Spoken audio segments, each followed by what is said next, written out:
Sejam bem-vindos e sejam bem-vindas ao Hora Folk, o programa de notícias culturais do Folclore BR. Eu sou Anderson Alvaz, criador do Folclore BR, designer, sou um carioca vivendo em Juiz de Fora, Minas Gerais, aqui com os meus amigos folclóricos aqui mais uma vez para debater esses grandes assuntos aí dessa cultura pop folclórica que a gente tanto fala aqui, tanto fala desse universo folclórico pop que tá rolando por aí, e algumas questões políticas também, que sempre estão no meio dos nossos papos aqui no Folclore BR. Então estamos aqui para atualizar aí desses últimos tempos.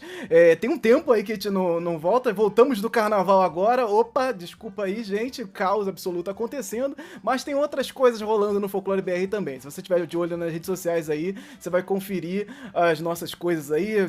Tá efervescente o negócio, tá muita coisa acontecendo ao mesmo tempo e vale a pena aí a gente às vezes adiar um pouco aqui os nossos programas, que a gente quer fazer isso com qualidade, fazer isso aqui bonitinho, não sair fazendo de qualquer jeito. Então, muitíssimo obrigado pela presença de todos aqui. Quero trazer aqui para se apresentar o Toniel Oliveira. Por favor, se presente.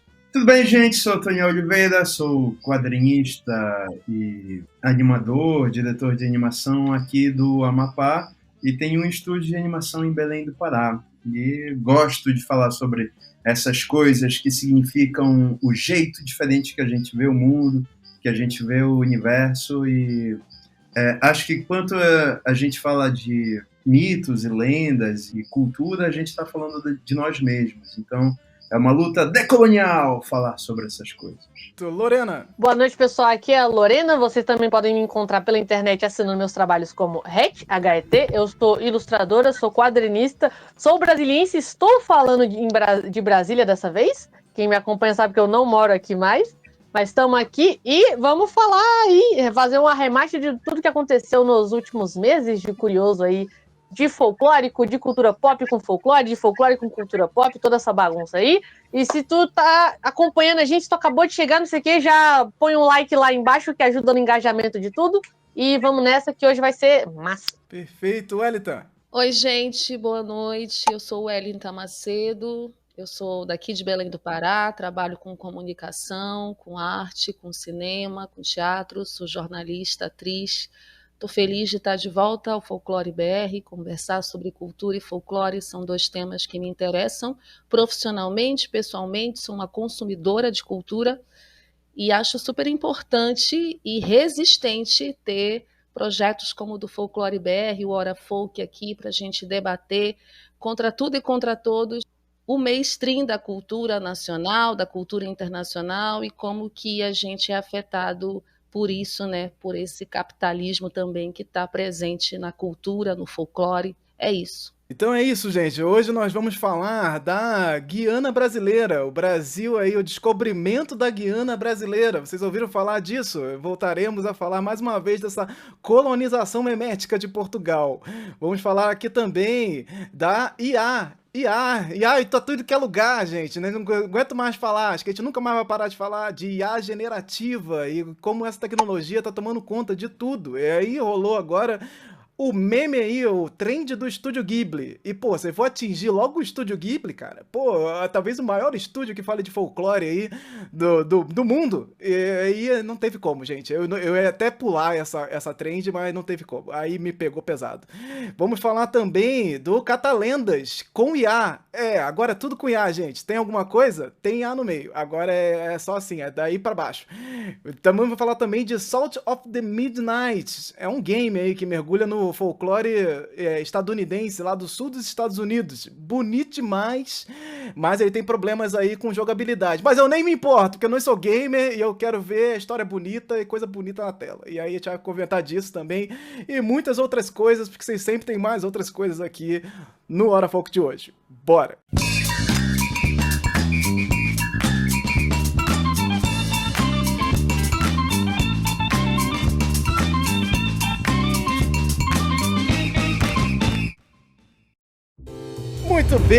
Muito bem, meus queridos. Vamos começar aqui com o nosso primeiro assunto aqui no nosso podcast. Vamos começar com COP. Vamos falar dela, a COP COP30. COP30, uma conferência aí das Nações Unidas sobre a mudança climática, né? E as questões do clima que estão acontecendo no mundo.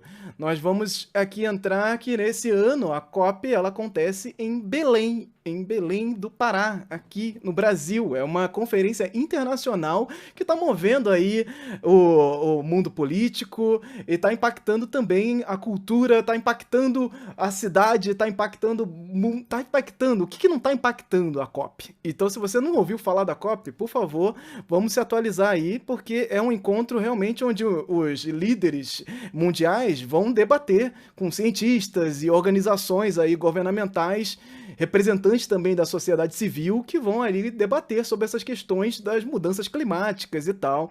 E como esse ano a coisa vai acontecer em Belém, ele traz uma série de agravantes que a cada hora que a gente vê uma notícia, é uma notícia mais absurda que a outra. A gente se sente num grande episódio de The Office, onde todos os absurdos... The Office é o choque de cultura, né? Vamos brasileirando aqui, é o choque de cultura que a gente tá vendo na TV acontecendo aí o tempo inteiro. Você vai achar, não, isso é muito absurdo pra estar num roteiro, né? Não, ninguém faria isso, né? Não, agora a gente não sabe mais. A gente tá na era do absurdo. Então as coisas que estão acontecendo na COP são realmente impressionantes. E aí eu pedi pra galera aqui antes da gravação pra gente se segurar, pra gente não fazer aqui um COP30 desgraças da COP30, porque dá vontade, porque sobra coisa pra gente falar, mas vamos segurar aqui, porque o primeiro assunto que eu quero falar dessa questão da COP é sobre o Curupira, que foi anunciado que o Curupira seria o mascote da COP30, e aí essa notícia se espalhou pela internet pra tudo que é lugar, vários sites, que saiu no G1, e aí depois que saiu no G1, começou a galera a replicar isso em tudo que é lugar. Essa notícia saiu em janeiro, só que, seguinte, a COP nunca teve um mascote. Não, isso não é da COP, não tem nada a ver com esse evento, ter um mascote. Só que o negócio tá tão midiático, a coisa tá tão sendo vendida como um grande evento de várias coisas acontecendo, que colocaram ali esse burburinho de que ia ter um mascote, e que o Curupira seria esse personagem elencado ali para ser o mascote. Curupira, sim, aquele personagem do folclore que tem as pernas viradas para trás, né? O famoso personagem que também pertence às culturas indígenas e tal. A gente já comentou bastante sobre isso aqui, podemos falar um pouco disso também. Mas o que acontece? Essa informação não foi confirmada em nenhum lugar oficialmente, até agora. Então, até agora, a gente não tem nenhuma imagem desse Curupira, a gente não tem nada sobre isso. A ministra do Meio Ambiente chegou a comentar que, tipo, olha, a COP não é uma Copa. Não pode ser uma Copa. Confundiram, galera. Estão confundindo as coisas aí, gente. Vocês estão confundindo porque não é assim. Só que eu não sei se os representantes governantes do Pará estão muito interessados nisso. Eu acho que a ideia é realmente partir para um negócio de fazer o maior jogo de mídia que for possível. E aí, gente, é desgraceira que não acaba mais. Curupira mascote. Estamos numa Copa ou não estamos numa Copa, gente? Por favor. É muito difícil. É muito difícil falar, né? Porque eu estou em Belém do Pará, né? A COP30 vai acontecer na minha cidade de nascimento. Há 45 anos eu moro nessa cidade. É uma cidade que eu recomendo que todos venham conhecer. É uma cidade linda, mas é uma cidade que tem muitos problemas. E a COP30, que é um evento global, capitalista, internacional, que é um evento que tem uma premissa muito séria e muito importante, se não fosse o próprio capitalismo impedir que essa discussão, que é tão importante, que é a discussão sobre o clima, sobre as mudanças climáticas, sobre os impactos que a ação do homem tem na natureza e as consequências dessas ações, que tem tudo a ver com o capitalismo, com a exploração, com a opressão, com os modelos políticos que são defendidos e são implantados nos principais países do mundo, nos principais países capitalistas. Como salvar o planeta se, para gerar lucro, os principais países capitalistas devastam, desmatam, né? Exploram os recursos minerais, os recursos naturais, os recursos hídricos. Se a água, inclusive, que tem no nosso planeta hoje é uma água que, em breve, né, Inclusive, as distopias ficcionais do cinema já fizeram filmes sobre isso. A água vai ser disputada no futuro, não muito distante, porque é isso, a gente tem um problema hoje. Mas como que essas mudanças climáticas estão impactando os mais pobres, os mais vulneráveis do sistema capitalista? Essa é a discussão, e essa deveria ser a discussão. E principalmente achar soluções concretas. O problema é que é a 30ª edição da COP e essa solução ainda não conseguiu acontecer, né? Por quê? Por causa dos interesses dos países capitalistas como os Estados Unidos, que não querem abrir mão de seus lucros. Essa é a discussão. E cada edição da COP, ela vai para uma cidade específica. E Belém, a Amazônia, está no centro dessa discussão e não é de agora. Não é por causa da COP.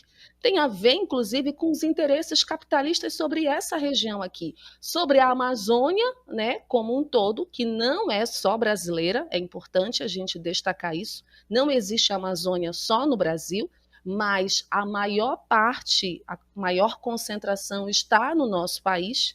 Por isso que ela é tão importante para esses capitalistas e por isso que ela acontecendo na Amazônia, a COP30, ela ganha um valor significativo enorme.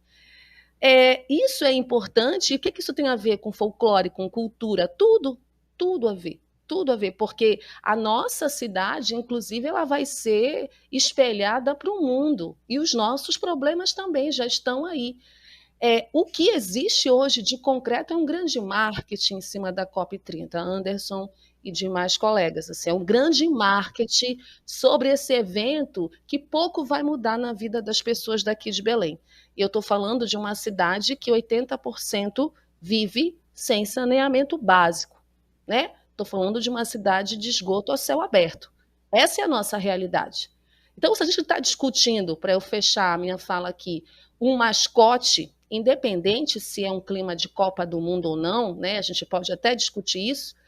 Esse mascote, que é o curupira, que tem uma simbologia grande, que nós, e principalmente quem estuda o folclore, quem trabalha com folclore, o Toniel, a própria Lorena, Anderson, que desenham, que estudam sobre isso, que são sérios nessa questão, o curupira não pode ser, na minha opinião, utilizado para um marketing mentiroso. Né? Essa é a minha questão principal com isso. O curupira tem essa simbologia de defensor das florestas e a gente tem um governador do estado que desmata, que é amigo de garimpeiro e de grileiro. Tem uma grande contradição aí. Então, para mim, é uma grande hipocrisia e é muito marketing, muita mídia e pouca verdade. E aí eu fico triste em pensar que o curupira pode ser utilizado nesse sentido de favorecer um marketing mentiroso para vender mais do que, de fato, para discutir as soluções para o problema do aquecimento global e das mudanças climáticas. Não, Eu vou estar junto com a Wellington nessa questão da hipocrisia. E assim, eu não acho que o que eu vou dizer é um caso pensado, mas esse negócio, primeiro, trazer um mascote para uma coisa que para um evento que não costuma ter mascote, trazer esse guardião da mata, não sei o que, para mim é fazer o jogo do que sempre está acontecendo, né? Você vai jogar a responsabilidade para essas soluções sobrenaturais da própria natureza, e enquanto você não está se propondo absolutamente nada. Ah, não, o curupira vai cuidar da mata. Não, meu filho, quem tem que cuidar é você. Do que você está falando? Você vai botar ele para ficar aí fazendo propaganda, usando ele de escudo, e atribuindo, não, porque vai resolver, não, porque a gente desmata, mas cresce de novo, não, porque não sei o quê. É o uso da propaganda, né? Você vai usar esse símbolo aí para passar uma mensagem, mas você só faz isso, só faz a mensagem, você não realiza nada, absolutamente nada. Aí no G1 eles colocaram essa imagem, para quem não estiver vendo, é uma imagem de um curupira genérico ali, cabelo vermelho e tal. Uma imagem bem desenho animado, mas é uma imagem meramente ilustrativa que colocaram lá. Eu não consigo identificar de onde veio essa imagem. Essa imagem foi replicada para todos os sites que foram lá falando sobre o mascote, alguns já colocando essa imagem como se fosse já o próprio mascote mesmo, né? Esse é o problema também desse jornalismo, trazendo os boatos como notícia, transformando os boatos em uma espécie de realidade, né? Porque quando esse boato começa a reverberar, a coisa vai reverberando como se já tivessem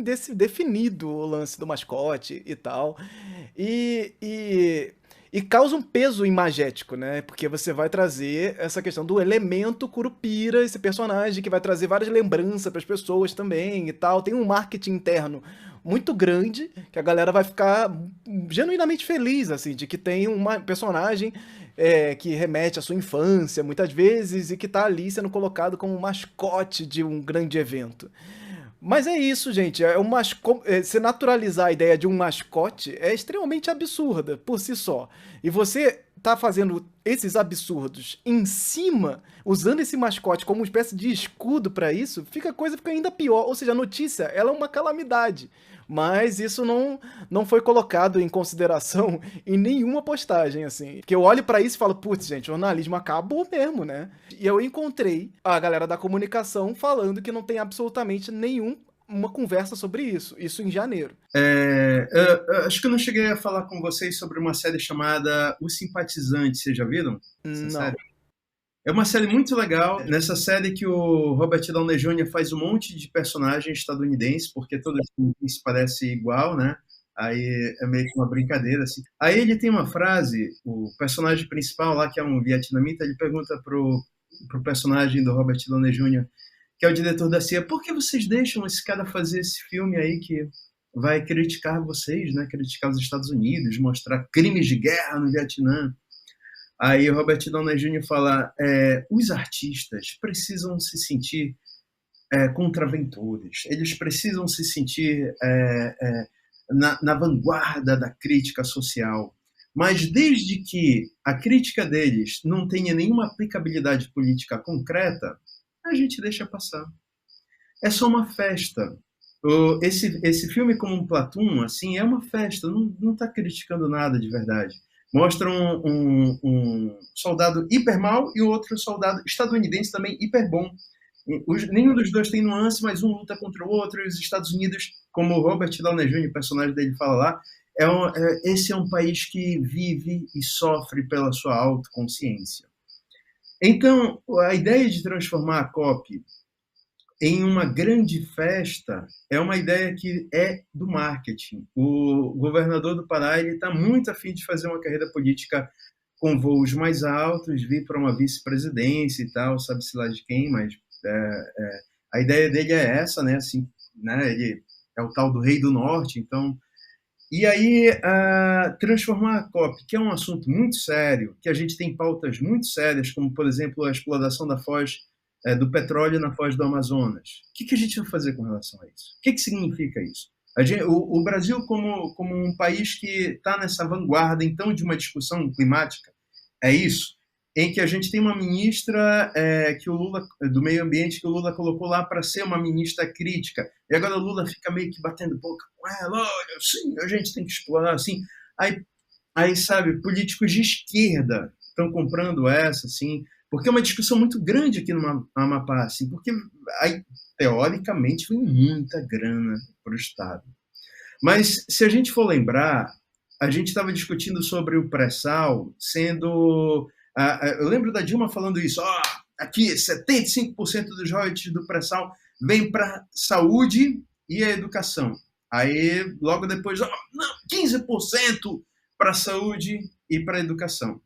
Aí depois, nada para saúde e para educação, royalties pulverizados para as empresas que a gente está contratando para ajudar a gente, porque, afinal, a Petrobras nem é uma das maiores exploradoras tecnológicas de petróleo no mundo. A gente precisa contratar, sim, empresas estadunidenses para fazer isso. Enquanto isso, rolou o golpe, tá? Aí o Temer entrou. E aí o Temer, logo depois, assim, coloca aquele teto de gastos lá, absurdo, onde nem se vai aumentar o investimento em saúde e educação. Então, a gente transformar uma pauta muito séria como essa, que tudo bem usar de certos artifícios para trazer a atenção do público, trazer uma discussão para outras esferas, a cultura ela serve para isso, mas como a Lorena falou, assim, dizer assim que, olha, é o Curupira que cuida da Amazônia, a mata vai lá, quem é o Curupira? Não sou eu. O Curupira é uma entidade aí, né?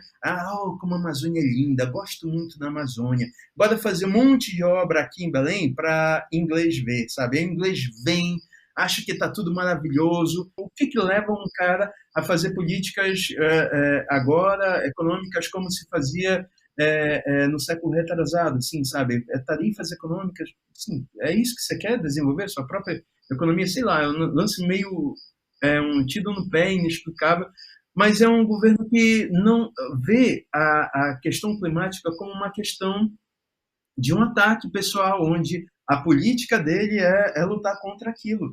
A gente vê assim que matar a árvore e olhar para a árvore como se fosse um atravanco para o desenvolvimento é uma recorrência desse tipo de pensamento político, um pensamento de direita que eu não posso descrever como outra coisa que não suicida, da gente olhar para o meio ambiente como um valor que precisa ser quantificado. A gente mata árvores para a gente quantificar. Enquanto isso, a gente tem árvores fake, Árvores feita de pelo plástico. governador.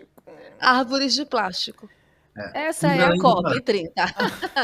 A história da Belém árvore do Pará, na cidade das Mangueiras, tá? Ou pelo menos na cidade que era das Mangueiras. Eu acho até que não vale tanto se estender no negócio das árvores, mas tem vídeos muito interessantes explicando, galera. Então, vocês procurarem árvores de plástico COP30, certeza que vocês acham. Com certeza. É um cenário, assim, é um filme de terror, não é possível. O Áureo J comentando aqui no chat, árvores reborn. É isso, né, galera? Catalina foi uma série pra TV, foi um sucesso absurdo. No Pará, né, no início dos anos 2000, uma série com bonecos, uma série de TV educativa feita com fantoches, falando de mitos e lendas, esses personagens. Estão lá, bonitinhos na TV. E aí uma das ideias da cultura do Pará é pegar essa série e transformar ela, trazer novos episódios. A série sim foi encerrada em 2019 e vão trazer novos episódios para lançar na COP30. Só que a gente vai usar o que para trazer ela de volta? Inteligência artificial. Ela mesma, olha ela aí, que a gente nunca mais vai parar de falar disso aqui. Então você vai trazer pra COP30, nesse top 30 desgraças da COP, então aí, ó, trazer o Catalendas, essa série totalmente feita com seres humanos, de uma forma extremamente rica, e aí você traz isso para essa ideia de inteligência artificial, de um jeito, gente, que assim, é o pior trabalho do mais básico da inteligência artificial que tá rolando por aí, né? E eles apresentaram um teaserzinho em um Rios com as super inovações culturais da COP que eles estão trazendo e tal, com um certo ar de orgulho incrível, assim. Vamos deixar os links na descrição para você ver bonitinho lá, todas as imagens e todas as informações que eu tô falando aqui também para você que só estiver nos ouvindo. A gente pode falar aqui de todas as questões da inteligência artificial com as questões climáticas também. Esse talvez seja um dos temas da COP, por que não? Quando um país imperialista do mundo, um dos maiores, dizem que vão investir absolutamente tudo que for possível para a inteligência artificial e servidores e essa coisa toda de poluição com combustíveis fósseis, etc. Como isso não vai ser um tema quando você tá com essa tecnologia em alta? É óbvio, isso aqui vai ser uma das coisas para ser falado durante a COP, eu espero, né? E você vai e usa a bendita da tecnologia para trazer de volta uma série que era feita com mãos humanas, literalmente, bonecos fantoches. Cara, o simbólico disso, assim, e eu fico abismado com essas notícias da COP, porque o simbólico disso é tão raso, é uma coisa tão mínima. Ninguém olhou numa sala e falou assim, gente, acho que esse lado aí, essa ideia aí, talvez seja um pouquinho esquisita, né? Um pouquinho só. É um tipo de notícia que eu não sei nem por onde começar, sério. Assim, é só indignação. Por onde começar, porque essa notícia não saiu, tipo, dia 2 de abril. Foi alguma coisa assim. Foi antes. Foi um dia antes. Ela saiu no último dia de março. Isso. E aí, a gente viu isso no dia da mentira. Isso. E aí eu fiquei, ok, é uma piada, né? Ha, ha, ha. Daí eu olhei A data lá não era o dia 30 de março, lá, o último dia de março. Eu fiquei, não é uma piada. Não, como assim? Não. Isso era uma piada de 1º de abril, sim.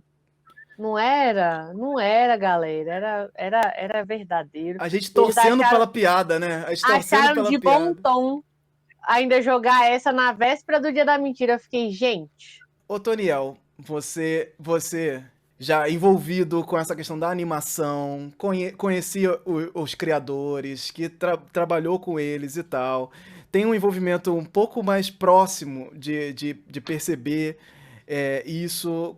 Por favor, como é que você percebe isso? Como é que você recebe isso, né? A TV Cultura do Pará ela tem um papel assim fundamental na forma como se a gente vai olhar para o Pará e a forma como o Pará vende a sua cultura, a gente vê que tem assim algo muito bem produzido. Isso por causa da TV Cultura do Pará, que foi criada, olha só, pelo pai do governador atual, pelo Jader Barbalho. E esse governador atual, eu estava viajando na época, assim, foi o maior bafafá, assinou lá uma medida que ia acabar com a Funtelpa, com a TV Cultura do Pará e tal. Aí a gente, que isso, rapaz? Que história é essa de acabar com a Funtelpa, assim? Aí ele, não, eu nem assinei, sei lá, jogaram aí, eu não sabia e tal, falou o governador. Aí, pô, cara, se o seu pai constrói a TV Cultura do Pará, você vai destruir. Aí tem essa questão de... Assim, eu conversei com algumas pessoas lá dentro sobre essa questão, e Anderson, tem muita gente muito puta com isso, sabe? Assim, porque de bater na mesa e dizer o que a gente está fazendo, o que é isso aqui, sabe? E ao mesmo tempo algumas outras pessoas dizendo assim, pô, isso é a cara dessa gestão, sabe? Essa é uma gestão que olha para isso assim... não sabe qual é o impacto disso, não discute, sabe, não pensa qual é o impacto conceitual de você ter um produto como esse, eu estou falando isso e o Haddad está discutindo sobre trazer servidores das Big Techs para cá, né? Então, é um lance parece muito surreal, distópico esse momento que a gente está vivendo. Se a gente fala, Anderson, tu vai ver quando tu chegar em Belém, assim, a gente fala que Belém é uma cidade meio cyberpunk, né? Porque talvez traga esse sistema do cyberpunk, high-tech em alguns aspectos e low-life, sabe? O cyberpunk é low-life enquanto você tem o high-tech. E esse low-life é você não entender qual é o papel da cultura dentro de um sistema de geração de soft power, por exemplo. Você está falando de um governo do estado do Pará que não entende qual é o soft power, não tem dinheiro para a cultura, sabe? A gente tem que brigar por questões básicas, assim, de como é que isso se constrói numa economia criativa. E eu lembro que eu levei o David Matos, trabalhou com todos os nossos projetos, roteirista do Catalendas e de todos os projetos que meu Estúdio Iluminuda já fez. Meu amigo pessoal, né, morreu recentemente. Eu levei ele uma vez numa aula e aí para falar sobre roteiro e aí quando os alunos ouviram a voz dele, assim, que é a voz do Praguinho, né? Ele também dá a voz do Praguinho. Ele escrevia o roteiro, ele animava o boneco do Praguinho, junto com que eram bonecos feitos pela Embust, que é uma empresa assim, desde os anos 90, trabalhando com isso, de apresentação de bonecos e construção de bonecos. Aí o pessoal ouviu assim e a gente pirou, sabe? Ouvindo David, ouvindo a voz do Praguinho, o impacto cultural que o Catalendas tem dentro da região. E aí, assim, muitos dos funcionários da TV Cultura, eles sentem isso, assim, que é um despautério você trazer essa questão. Parece, como tu e a Lorena falaram, assim, um grande escárnio, sabe? Porque eu conversando com o pessoal lá, falando sobre isso, aí eles falam, não, a gente tem que tentar, sabe? A gente joga aqui, aí o pessoal às vezes critica, aí a gente volta atrás. Vocês estão brincando com isso? Sabe que é assim que a gente vai pautar a produção de conteúdo cultural no estado do Pará? Assim, a gente vai jogar qualquer doideira feita por inteligência artificial, sendo que a gente tem o valor ético aí, o valor ecológico, porque a produção da inteligência artificial, além de descentralizar um modelo de produção que profissionais que David se foi, mas, pô, a Aline está aí, sabe, o pessoal da Embut está aí, o Roger, que é o diretor criou isso, está aí, o Guaraci Brito estão aí. Não contratar esse pessoal para continuar com esse projeto parece tão uma piada de mau gosto, sabe? De uma gestão que fica olhando para a cultura como se fosse um trampolim político. Eu não vejo como outra coisa assim. Eles não querem trabalhar naquilo da cultura. Eles acham que, pô, eu estou aqui, mas eu vou esquentar um pouco aqui a cadeira e depois eu vou para um outro cargo político aqui, sei lá. A gente pode discutir muita coisa sobre a inteligência artificial e acho que a gente tem muito para discutir com relação ao marketing que tem ao redor dela, mas é uma bolha, e essa bolha vai explodir, porque a gente vai voltar a falar sobre isso. A inteligência artificial não é inteligente no sentido fundamental da palavra. Ela é um modelo de resposta muito, digamos assim, avançado, mas é um modelo de resposta. Aí tu fica vendo esse resultado do Catalendas, vendo que é um projeto que levaram a sério, assim, que não é uma piada, ao mesmo tempo que tu vê que isso impacta numa cadeia produtiva de profissionais muito talentosos e que vivem para isso, sabe? Assim, não são pagos tão bem quanto deveriam. David Matos, meu amigo, não morreu bem, sabe? E isso me dói pra caramba, porque ele era um cara muito talentoso. O André entrevistou ele, né, num dos episódios do podcast. Isso me dói pra caramba, assim, sabe? Como a gente meio que joga para uma consciência do que é a produção cultural para um lugar onde as árvores são um empecilho. Então, a produção cultural é um empecilho, assim como as árvores são um empecilho, o que resta é um dinheiro rápido. A gente precisa fazer rápido, vamos fazer aqui, pô!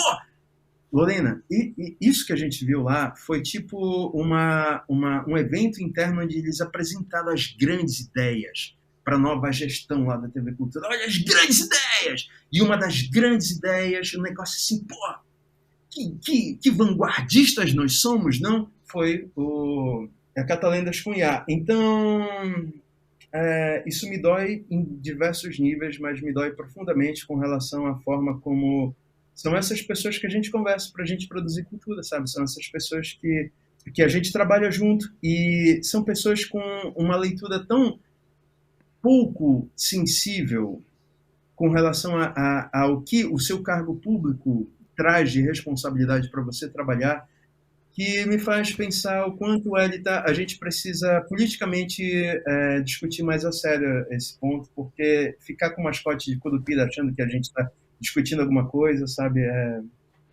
uma armadilha.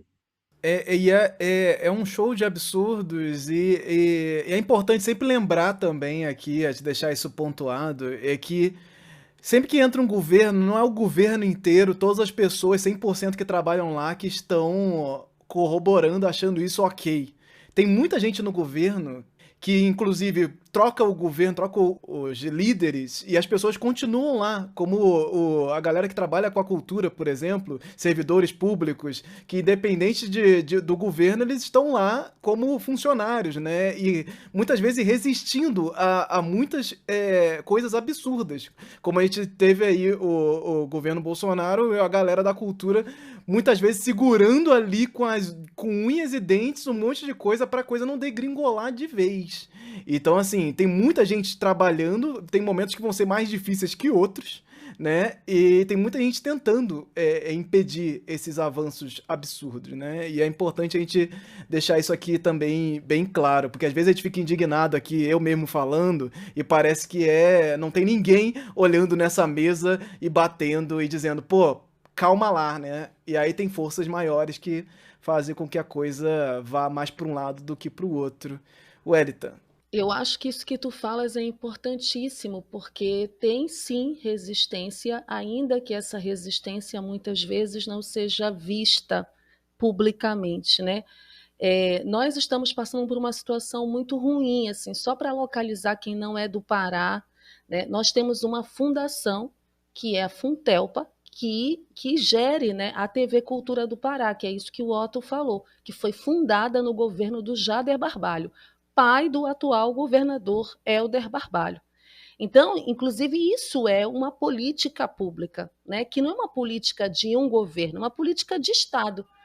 Passou vários governos e a Funtelpa se manteve pela importância e necessidade que ela tem para a cultura do nosso estado, para a cultura da região norte, que é uma região menosprezada e ignorada, porque os grandes eixos têm mais condições materiais e mais espaços para produzirem as suas obras, os seus produtos. E aqui no norte é muito mais difícil. Nós somos os primos pobres, que somos esquecidos, temos que ficar lutando em Brasília, né, pelos editais, e lutando para ser artista no norte, que é muito difícil. Por isso que fundações como a Funtelpa, emissoras públicas como a TV Cultura, é uma necessidade para o povo contar suas histórias, se ver nessas histórias. E por isso, para nós, é tão doloroso quando a cultura, a TV Cultura do Pará, que está passando por um processo de desmonte, esse governo está desmontando a cultura do nosso estado, tanto a nível estadual quanto a nível municipal. Belém perdeu a sua fundação municipal, que é a Fumbel, acabou a Fumbel.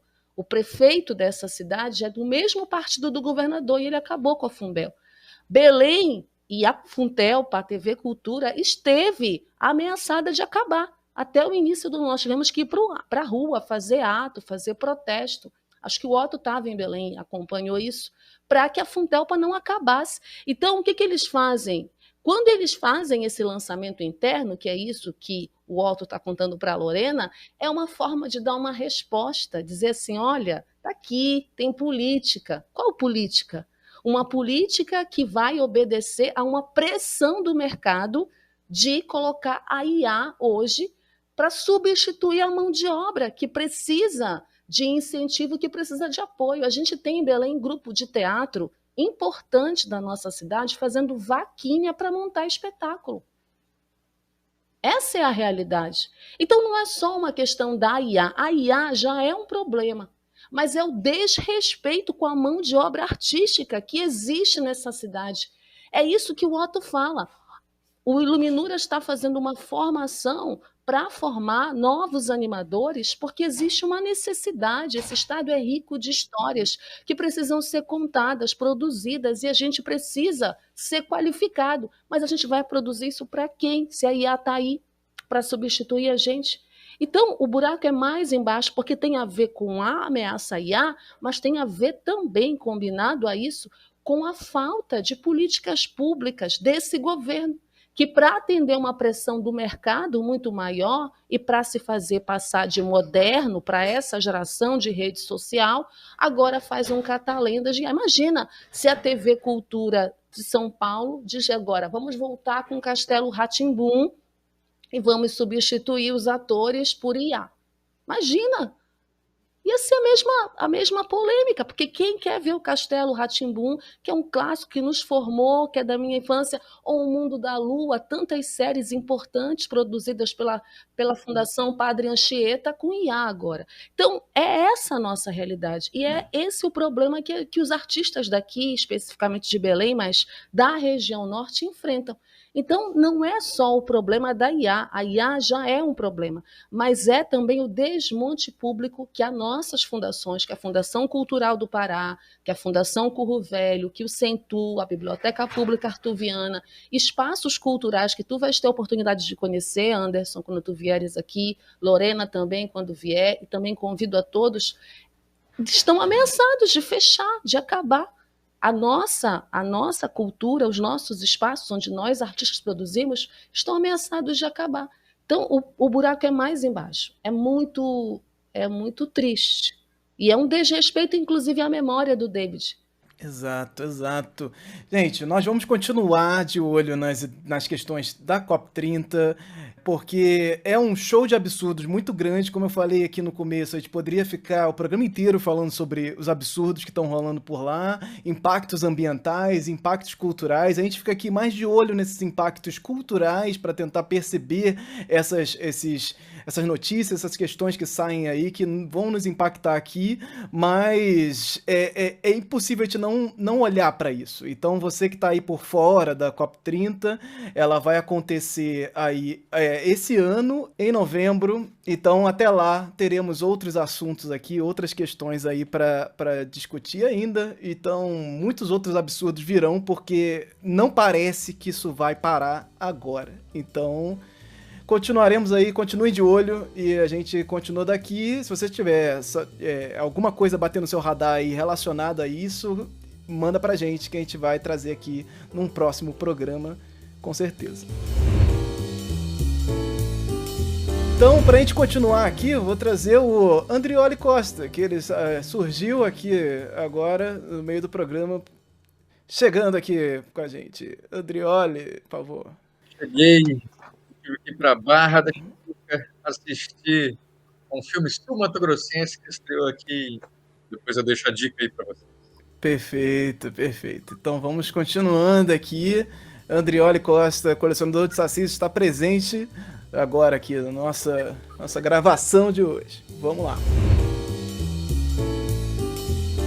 Bem, continuando aqui no nosso assunto, aproveitando que já estamos aqui no clima de IA generativa e a gente nunca mais vai parar de falar de inteligência artificial nesse Hora Folk, vai ter inclusive vai começar a ter um quadro falando mal de inteligência artificial. Talvez tenha que abrir até periódico. Rima. Até rima aí esse quadro periódico aqui no Folclore BR. Todos esses graças que vem junto disso. Vamos falar aqui da IA generativa nova aí que surgiu do ChatGPT, uma expansão aí, o lançamento recente do DALL-E 3.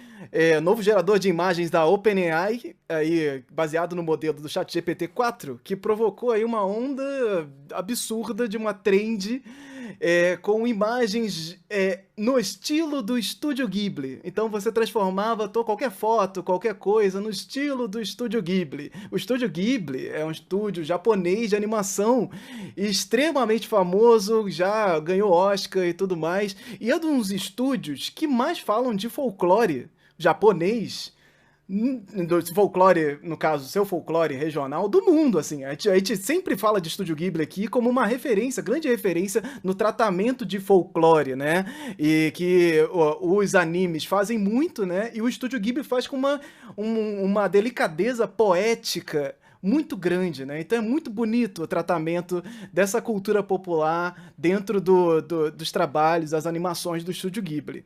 E aí, eu não sei como isso começou, mas começou junto com vários outros, né? Tem dos Simpsons, tem de vários estilos, só de anime e tal, mas pegou o do Estúdio Ghibli e todo mundo queria botar sua foto como se fosse um filtro, né? Você vai lá botar sua foto no estilo desse Estúdio Ghibli. Muita gente que inclusive não conhecia o estúdio e foi fazendo porque tava na trend. E tipo, opa gente, entrei na trend do Ghibli e tal. O pessoal descobrindo como é que se escrevia Ghibli. E o Ghibli acabou se tornando uma das coisas mais buscadas. O Ghibli nunca foi tão buscado na internet quanto foi buscado agora. E o que é uma coisa que muita gente que defende vai trazer como algo positivo. Olha aí, muita gente não sabia o que era o Estúdio Ghibli e foi lá buscar no Google o que é o Estúdio Ghibli. Gente, vamos pensar nas coisas boas da IA, né? Que ela vai trazer pra gente aqui também, né, gente? E aí causou todo esse alvoroço aí na internet que bateu, logicamente, em todos os grupos culturais. E nós estávamos aqui nessa conversa, há uns 6 meses atrás, falando da trend da Pixar. Estávamos aqui também comentando de como todo mundo entrou, queria ser um boneco da Disney Pixar, e entrou nessa trend aí. E agora estamos aqui falando da trend do Ghibli. O que mudou nesses 6 meses, né? Muita coisa avançou, muita coisa, assim, como gerador de imagens, essas tecnologias estão infinitamente melhores, de fato. fato, como a gente já previa, elas estão realmente melhorando e as pessoas agora estão fazendo animação junto disso, pegando essas imagens, colocando em outras inteligências artificiais que fazem a animação daquilo e automatizando todo esse processo, né? Então, o novo modelo de inteligência artificial, ele traz uma abordagem multimodal, permitindo a geração de imagens mais precisas e fotorrealistas, né? A sua primeira versão foi lançada em 2021 e integrado ao ChatGPT em 2023, o DALL-E 3, né? Esse DALL-E, que no início era um negócio que você nem entendia direito o que era a imagem, né? 2021, e hoje é um negócio absurdamente perfeito. E aí entram todas as discussões sobre questões climáticas, a galera, muita postagem sobre o quanto você gasta de água fazendo uma imagem do estúdio Ghibli e não sei o que. Aí trouxeram próprias falas antigas, né, de 2016, lá dos criadores do estúdio, Hayao Miyazaki, falando sobre a inteligência artificial, que é uma agressão aí, um insulto à vida, né? E todo mundo replicou isso, todo mundo falou, compartilhou e tal. Só que aí, é isso, a inteligência artificial, como essa tecnologia, ela, de fato, não é uma coisa que vai ser deixada para trás. E o mercado adotou muito, é uma coisa que tá super abraçada. Quando pega essa questão folclórica, a gente fica mais sentido ainda, né? Porque a gente precisa começar a se mexer. No caso do Estúdio Ghibli, nós temos um volume absurdo de imagens no qual foram usadas para treinar essas ferramentas todas aí. Então, eles foram roubados mesmo, né? Como eles roubaram a internet inteira. Pô, roubaram o Estúdio Ghibli, não vai roubar você, ilustradorzinho, artistazinho aí que tá fazendo coisa? Lógico, eles estão testando todos os limites, né, dessa questão do que pode e o que não pode, né? Toda essa questão ética. E a gente aqui, mais uma vez, tentando pensar como a gente vai agir perante a isso, né? Como a gente vai se desenvolver? Vamos começar a usar também? Vamos começar a pensar o que as pessoas estão fazendo com isso? Os treinamentos de IA aí com folclore brasileiro são horrorosos até agora, assim, mas só que as coisas vão sendo trabalhados num sentido de aprimoramento. Então vai chegar uma hora que não vão ser tão horrorosos assim. E horrorosos pra gente aqui, inclusive. Pra galerão aí que tá só querendo ver o super-herói da Marvel folclórico, tá achando lindo, maravilhoso. Andrioli. E, Anderson, bom, primeiro eu acho que sobre esse seu comentário final aí, né, de que as coisas vão ficando melhores, eu acho que não necessariamente, inclusive, né, só que esse também não precisa ser o propósito, porque a IA, assim como muito desse mundo digital, segue a lógica do bom o suficiente. Se é bom o suficiente, que é esse bom, né? É bom no sentido de economicamente viável. Ele gasta só o bastante para gerar mais lucro. Então, eu não preciso treinar a IA para ela dar respostas perfeitas, né? Preciso treinar ela para ela dar respostas mais ou menos, porque isso é mais barato, e aí o meu usuário continua me alimentando. Agora, pensando sobre folclore, acho que quem circula mais pelo TikTok já deve ter visto como agora não tem mais conversa, né? Todo mundo, todos os vídeos que você abre sobre folclore são construídos com imagens de IA. O cara pega um texto, às vezes até bota uma voz ali automatizada para ler esse texto. Então, talvez o próprio texto seja do ChatGPT, então ele só bota e automatiza todo o processo. E aí você tem uma sequência de imagens sendo geradas ali que segue mais ou menos uma mesma estrutura, né? Mas vai sempre trocando, que só serve para dar um suporte visual para a imagem. Então, é muito triste, porque assim, se a gente for fazer com o cuidado que merece o tema e com a atenção que merece o tema, a gente vai gastar muito mais tempo, muito mais dinheiro, não vai ter retorno. E são justamente esses canais aí, fazendo barato, que estão tendo muito retorno e estão impactando, né, diretamente públicos de milhares de pessoas. Então é muito tensionador mesmo, porque senão a gente perde o bonde, né? Nosso trabalho aqui também é tentar ensinar pessoas, né? Chegar nas pessoas. E aí, como é que a gente faz? Eu poderia pegar as ilustrações da Lorena, por exemplo, e mandar o ChatGPT, algum gerador, ler, só ler e fazer uma geração de imagens aleatórias ali e ler todos os textos da própria Lorena, do Câmara Cascudo, de vários folcloristas e gerar esse conteúdo de vários 1 minuto e postar no TikTok em loop. Vou ter Nossa, o 500 conteúdo do vídeos. Câmara Cascudo em loop ia ser uma delícia, ninguém entender nada, isso é ótimo. E aí?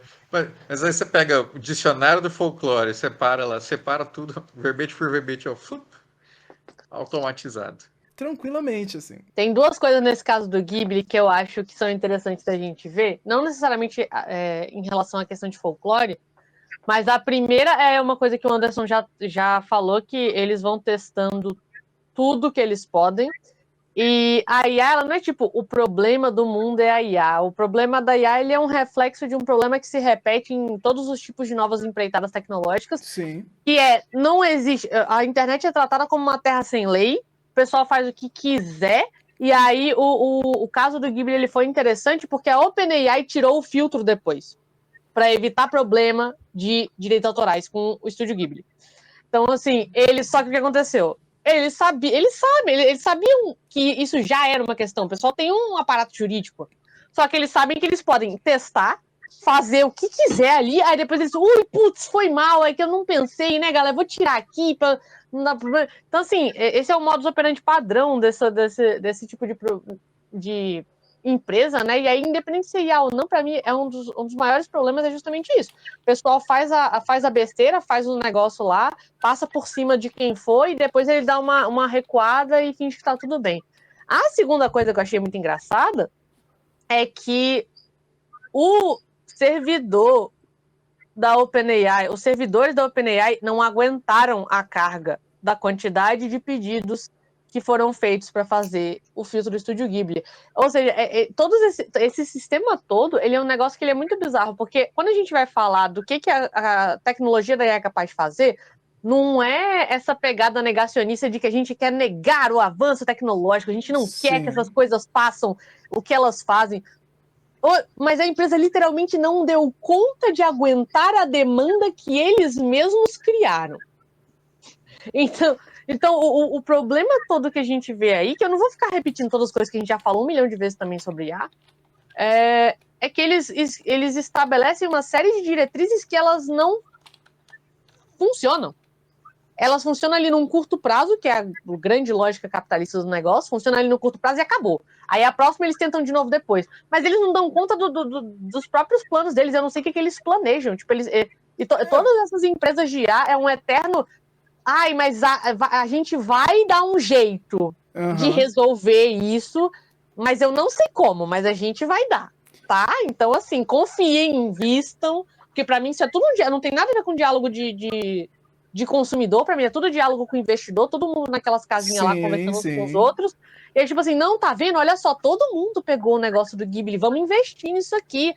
O fato de que a gente não aguentou é só um detalhe, porque a gente vai conseguir no futuro com uma tecnologia aí. Investe aí na gente. Então, eu achei essa situação do Ghibli muito emblemática, para além de todas as situações e discussões que a gente já teve com o caso da Pixar. Por isso também, a gente vê o quanto que eles passam por cima de tudo, e eles passam por cima de tudo para emplacar uma ideia que eles não tancam. E é isso, é uma coisa que não sobrevive nela mesma, e eles insistem que vai funcionar. Mas é um negócio, esse teste do absurdo, né? Eles vão testando os limites e a gente não tem nenhuma regulação para tentar impedir isso. E não vai ter. O que é mais estranho de pensar nessa questão da regulação é que não teremos uma regulação, pelo mais otimista que a gente consiga ser, por conta de velocidade do processamento das coisas. Quando a gente tiver uma regulação para as inteligências artificiais, para os streams, seja lá para o que for, dessa terra sem lei da internet, já vai ser tarde demais. Já é tarde demais. Agora. Já vai ser tarde demais quando qualquer tipo de regulação for. Porque regulação tem que ser debatida, tem que ser conversada, tem os grupos políticos envolvidos, tem as questões econômicas. Até isso chegar, já vai ser tarde demais. Já é tarde demais. Não tem muito que possa ser feito mesmo. E, Anderson, tem uma questão aí, assim, que é um momento mercadológico, que é como vocês estavam colocando, o Andreoli estava colocando, que é como é que a gente vai lidar com isso ser bom bastante. E aí a Lorena estava falando sobre a IA não precisa ser boa, só precisa ser boa bastante para aquilo que é uma colocação de resultado de rede social. Eu já conversei com o Elita sobre isso, quanto a gente vê assim, artistas dessa nova geração que eles ficam muito angustiados se eles não postam logo, assim, meu Deus, eu não estou postando há uma semana, o pessoal vai achar na internet. Então a IA traz essa questão assim de velocidade, você vai fazer mais rápido e postar mais rápido. Cara, vender isso como uma questão de produção, você descaracterizar alguns outros processos que fazem parte dos elementos de construção cultural. Eu estava conversando com um sobrinho meu que trabalha numa área de gestão de um hospital, da forma como o hospital gerencia os seus processos de compra de materiais, de insumos e tal. Aí ele estava me explicando como é que ele usa a inteligência artificial no dia a dia dele, na profissão dele. Ele falou, é inevitável, eu tenho que usar e tal. Aí ele foi me explicando onde ele usava. Por exemplo, ele usa para pegar 2 PDFs, onde ele ia fazer uma palestra lá de alguma coisa, ele pega 2 PDFs, aí faz uma mistura faz um cruzamento entre esses 2 PDFs e vê qual é o resultado final que vai dar lá. Aí tá bom, assim, ok, mas é uma coisa que ele poderia fazer, né? Não é assim, lê um PDF, depois anota os pontos, lê o outro PDF, anota os pontos. Por que você vai delegar para uma AI uma questão que você pode fazer sozinho, uma metodologia que você pode fazer sozinho? Porque ao delegar, por exemplo, se a gente perguntar como é que a AI vai chegar a um resultado de uma equação matemática, ela vai te dizer que ela chegou fazendo as contas, mas aí, se tu faz um debug lá no sistema dela, e aí tu vê que ela, primeiro, não fez conta nenhuma, ela só vai no banco de dados dela e vê qual é a resposta mais provável, aí faz um cruzamento de dados que é esse modelo de IA generativa transformer. Aí ela te dá um resultado a partir de uma grande possibilidade de resposta que é para aquele caminho lá. E aí, se tu pergunta para ela como ela chegou ao resultado, ela fala que ela chegou fazendo conta, mas ela não chegou, porque no debug tu vê que ela não chegou, né? Então ela mente. É isso que a gente chama de modelo generativo de resposta visual, musical e tal. Não é inteligência artificial por causa disso, porque não é inteligente, porque não faz dados. Aí é que nem aquele papo lá assim, cara, você viu o quanto tá mais moderno a IA agora? Vê o Will Smith comendo espaguete em 2020 e vê o Will Smith comendo espaguete agora. É muito, mas avançou muito. Não avançou porra nenhuma. Não avançou porra nenhuma. A tecnologia é a mesma, o lance é o banco de dados está muito maior do que antes. Muito maior. Assim, eu acho que não dá pra gente dizer que a coisa não avançou. Tem um avanço tecnológico muito significativo. E isso é com base nesse banco de dados. Isso quanto mais eles bebem, mais eles treinam as próprias máquinas, mais tecnologia eles vão conseguir entregar esse refinamento, né? E o refinamento tá claro, de que realmente a coisa tá chegando num ponto onde, nesse campo cultural principalmente, me bate um medo que é o seguinte: as informações culturais, elas já não eram muito relevantes até então. Quando você bota um gerador de lero-lero para falar das questões culturais, o impacto vai ser o mesmo para as pessoas que não estão por dentro disso. Então, se eu estou falando de um personagem do folclore que é super específico e as pessoas não conhecem direito, e eu boto a IA como gerador de lero-lero falar sobre ele, ela vai falar muito bem. Coerentemente? Correto? Não, mas o suficiente, como o Andreoli estava falando, suficiente para a galera que não está integrada nisso. E quando você não tem muitas informações sobre isso na internet, essas informações que são suficientes são mais do que suficientes para você gerar livros, para você gerar o guia definitivo, como a gente fala aqui, que as pessoas querem muito, sobre a cultura, sobre personagens, sobre mitos. Porque eu vou botar nesse gerador de lero-lero meia dúzia de palavras sobre uma mitologia indígena, de um povo indígena específico, por exemplo, e vou criar um livro inteiro sobre isso. sobre todos os personagens, separando, fazendo elementos, análises e tudo mais, sem precisar de ninguém no meio desse processo. No máximo, alguém revisando. E eu posso botar uma IA para revisar também. Então o trabalho vai ficar ainda mais leve para o mercado. E do ponto de vista do mercado, isso é um impacto que não tem mais volta, cara. É um negócio que, pro capitalismo, é impossível. E aí tem um negócio que sempre é a palavra da IA para defender, é essa palavra definitiva, que me irrita profundamente, que é produtividade.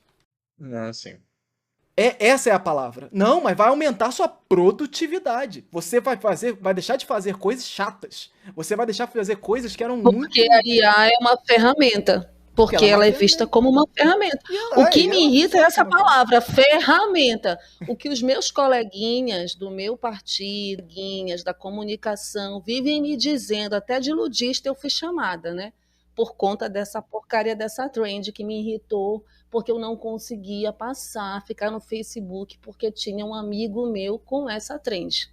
Até as figuras públicas da minha organização, que não foram elas que autorizaram. Inclusive, eu queria saber, por favor, vocês que estão aí, são mais inteligentes do que eu, tem algum termo que eu possa dizer, eu, Wellington Macedo, proíbo as minhas imagens, proíbo que usem... Eu já falei isso para todo mundo que eu conheço. Se usar a minha imagem para entrar nessas trends, aí eu vou processar. O pessoal riu, achou que eu estava fazendo graça. Eu estava falando sério, eu estou falando sério. Já coloquei um post no Facebook, ninguém tem autorização de usar minha imagem para IA, para porcaria nenhuma disso. Porque por mais que possa parecer uma coisa ignorante, né? Que as pessoas acham isso, né? Nossa, você está lutando contra a tecnologia, você está lutando, você é ludista, né? Aí você está fazendo o que os trabalhadores no século XIX fizeram. Você está quebrando as máquinas, como se fosse a mesma coisa. Volta a usar vela, volta a usar máquina de escrever. Então, está fazendo o que na rede social, então? Está fazendo o que utilizando o Facebook? Está fazendo o que tu não trabalha? Então por que tu está usando o programa tal? Enfim, esses questionamentos que para mim são questionamentos rasos de quem não consegue contextualizar as situações. O que mais me deixa preocupada, além de irritada, é que as pessoas, isso é uma percepção minha, e talvez quem esteja assistindo essa live possa responder, elas parecem não estar nem aí para isso. Elas querem entrar na trend. Elas querem parecer que elas estão... Isso foi o que eu senti nessa trend. E isso que foi o que mais me preocupou. Porque aqui no Norte fizeram essa brincadeira com a Pixar dos estados do Norte, acho que o Otto viu. Eram umas aberrações, eram uns estereótipos horrorosos. Olha aqui o Amazonas, olha aqui o Amapá, olha aqui o Pará. Uns estereótipos que todo mundo sabia que era falso, que era feio, entendeu? Mas as pessoas não estavam ligando, já não estavam ligando. Quando tu pegas um filtro como o do Estúdio Ghibli, com toda a carga emocional, que para muita gente como eu, como vocês, né? Poxa, meu amigo Totoro é uma das coisas mais lindas que eu já vi na minha vida. Uma das, assim, eu fico emocionada, assim, eu encho o saco dos meus filhos para assistirem, porque é uma das coisas mais lindas que eu já vi na minha vida. E quando tu vê que as pessoas querem participar daquilo porque elas acham assim, nossa, isso aqui é sério, isso aqui é de um estúdio japonês. Muita gente sabe sim, Anderson. Muita gente sabe, sim. Não é por causa da trend. E muita gente conheceu na trend. Mas muita gente, sim, já conhecia os estúdios Ghibli. E era por isso que queriam participar. Era para ter essa falsa sensação de estarem ali, de terem uma representação de um personagem daquele estúdio. E eu até consigo compreender esse desejo. Eu, Wellington, consigo compreender esse desejo, porque como alguém que sempre assistiu cinema desde os 7 anos e que sempre se imaginou na tela grande durante um tempo da minha vida, eu consigo entender. Agora, elas não estão preocupadas com as consequências disso. Elas não pensam, por exemplo, que estão roubando dados desse estúdio. Elas não pensam que isso é uma apropriação indevida. Que, sabe, elas não pensam nas consequências disso, elas querem estar na brincadeira, elas querem estar na trend, elas querem estar na moda. E eu, como já ouvi dos meus coleguinhas, não tem como barrar isso, não tem como ser sectário em relação a isso, nós temos que dominar a tecnologia. Aí isso é uma outra discussão que passa pela questão da regulação. Nós sabemos que a tecnologia não é neutra. Quem é que sabe? A gente está discutindo isso agora, que a tecnologia nunca foi neutra, que a tecnologia sempre foi da classe dominante, dos poderosos, daqueles que têm dinheiro, da Microsoft, do Elon Musk, da Tesla, de todos esses caras agora, né? Como a própria rede social, como a própria internet, quando ela surgiu. A questão é que isso vai chegar num ponto que vai se tornar algo que é parte, como a internet hoje. A internet hoje, todo mundo tem internet na sua casa. Todo mundo, quase 99% da população mundial tem internet na sua casa. Isso torna uma necessidade. A IA vai estar, porque é isso, essa lentidão da regulação, essa questão que você não para o progresso, porque se você tenta parar o progresso, você... Era a discussão da novela Tieta, ninguém queria a fábrica lá, porque a fábrica ia acabar com o meio ambiente, isso era nos anos 80, essa discussão. E agora a gente está vendo os impactos aqui. Então, talvez agora essa discussão que a gente faça não é sentido a prostração. Talvez vai ser só percebida daqui a 20 anos, daqui a 30 anos. Aqueles loucos, aqueles ali ludistas do século XXI, é assim que a gente é chamado, eles estavam certos. Só que aí é isso. Daqui a 30 anos, a desgraça já vai estar sendo... Já está aí, já vai estar aí para todo mundo. Então, duas coisas, né? A primeira é a gente fala muito do ChatGPT, mas vocês já devem ter visto também que o Google está investindo bastante em IA. E, cara, as respostas mais erradas, os maiores delírios assim da ferramenta de busca a gente encontra no Google. Porque às vezes você, por exemplo, eu estava legendando um vídeo hoje e o meu entrevistado ele falava folião mirim, mas ele tinha uma pronúncia ruim, eu entendi que ele foi Leão Mirim, no interior de Minas Gerais. Aí eu procurei no Google, né? Eu falei Leão Mirim, interior Minas Gerais, folclore. E aí ele me deu uma resposta lá gerada por IA de um negócio que não existe, porque simplesmente eu escutei errado, né? Mas ele estava afirmando que Leão Mirim pode se referir a uma festa, não sei o que é totalmente inventado.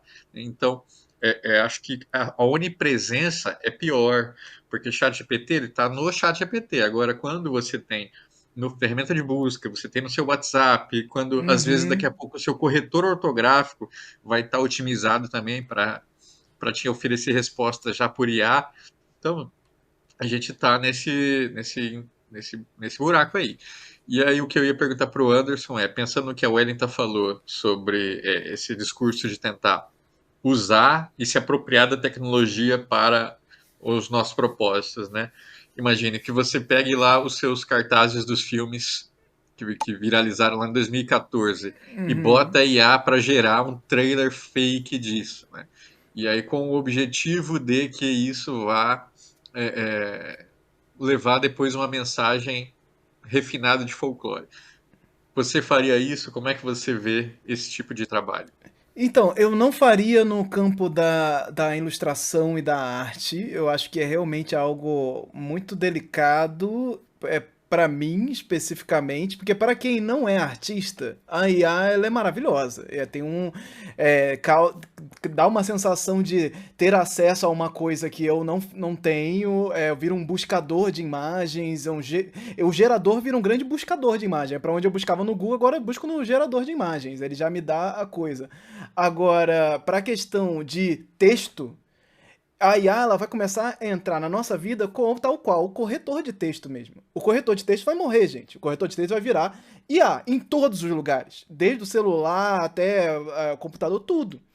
E isso eu acho que é um negócio que eu me vejo num lugar de ser inevitavelmente ter que pedir um resumo, colocar alguns PDFs para conversar com os PDFs. Isso é uma coisa que eu não consigo me ver, por exemplo, não entrando um dia numa sala de roteiro e a gente está discutindo com um agente com vários PDFs de roteiros do diretor, ou de pesquisa, ou de tudo mais.